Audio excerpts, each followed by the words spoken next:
আসসালামু আলাইকুম বন্ধুরা, আবারও চলে আসলাম নতুন একটা ভিডিও নিয়ে। আজকে দেখাবো আমার ছাদের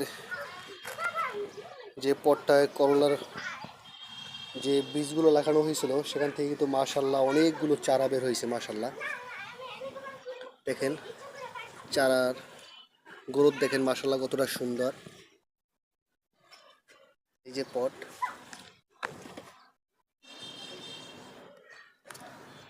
প্রত্যেকটা চারাই কিন্তু এখানে মাশাল্লাহ অনেক পুষ্টিগুণে ভরা একদম। দেখেন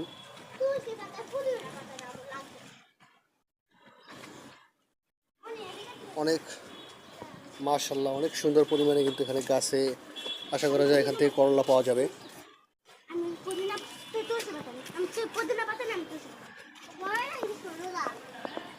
মাশাল্লাহ গাছের গ্রোথ কিন্তু খুবই ভালো। মাশাল্লাহ প্রত্যেকটা গাছ থেকে কিন্তু প্রচুর পরিমাণে লতা বের হয়েছে, প্রচুর। আশা করা যায় এখান থেকে অনেক করলা পাওয়া যাবে। এগুলো খুবই উন্নত জাতের করলা, এর গাছ বেশি বড় হওয়া লাগে না, অল্প জায়গাতে কিন্তু করলা ফলে এই গাছগুলো। দেখেন এখানে কিন্তু মাশাল্লাহ ফুল চলে আসছে। এই যে গাছ কিন্তু খুবই ছোট গাছ, ফুল কিন্তু অলরেডি বের হয়ে গেছে। মাশাল্লাহ আমি সবসময় আমার ভিডিওতে আমার সকল বন্ধুদের একটা মেসেজ দেই যে আপনারা আপনাদের কোনো জমি খালি রাখবেন না, হোক সেটা আপনার বাড়ির ছাদ অথবা আপনার বাড়ির উঠান অথবা কোনো খালি জায়গা যেখানে কোনো কিছু আবাদ করেন না, চাষ করেন না, সেখানে কিন্তু আপনারা বিভিন্ন রকম সবজি, ফলের গাছ, ফুলের গাছ লাগাতে পারেন।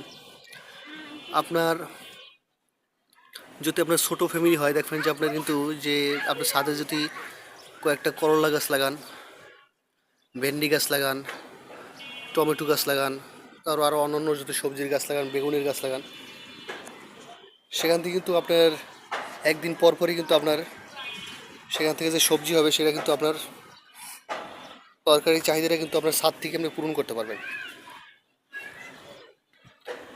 তাই আমার মেসেজটা দেওয়ার উদ্দেশ্য একটাই, আপনাদের কৃষিকাজে উৎসাহিত করার, আনন্দিত করার জন্য, যাতে করে আপনারা আপনাদের বাড়ির ছাদ খালি না রাখেন, আপনাদের বাড়ির উঠান খালি না রাখেন, যেখানে কোনো কিছু আবাদ করেন না, খালি জমি পড়ে আছে, সেখানে বিভিন্ন রকমের গাছ লাগাতে পারেন, সবজির গাছ লাগাতে পারেন।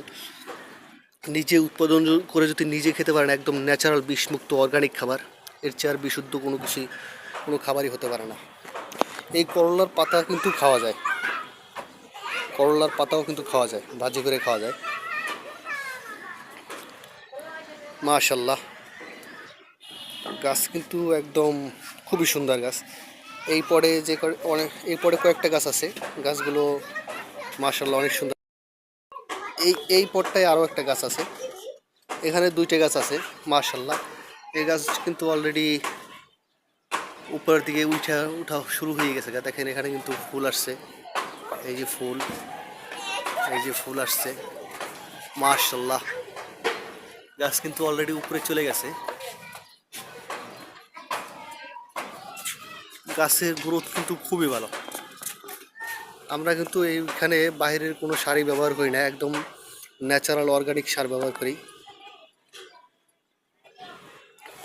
বাহির থেকে যে শাকসবজি ফলমূলগুলো আমরা কিনে খাই, সেগুলো ওরা কিন্তু বিভিন্ন রকম সার কীটনাশক প্রয়োগ করে ফল বড় করার জন্য, সুন্দর করার জন্য। আর আপনি যদি নিজে উৎপাদন করে যদি নিজে খেতে পারেন, একদম ন্যাচারাল বিষমুক্ত অর্গানিক খাবার, বিশুদ্ধ খাবার, এর চেয়ে আর আনন্দের কিছু হতে পারে না। যারা এতক্ষণ ধরে আমার এই ভিডিওটা দেখছেন ধৈর্য ধরে, তাদেরকে অসংখ্য ধন্যবাদ। যারা এখনও আমার চ্যানেলটা সাবস্ক্রাইব করেন, অবশ্যই আমার চ্যানেলটা সাবস্ক্রাইব করে দেবেন, লাইক করবেন, কমেন্ট করবেন, শেয়ার করে অন্যদেরকে দেখার সুযোগ করে দেবেন। আর যারা সাবস্ক্রাইব করেছেন তাদেরকে ধন্যবাদ। আবারও দেখা হবে পরবর্তী কোনো ভিডিওতে। সে পর্যন্ত সবাই সুস্থ থাকবেন, ভালো থাকবেন। আসসালামু আলাইকুম ওয়া রাহমাতুল্লাহি ওয়া বারাকাতুহু।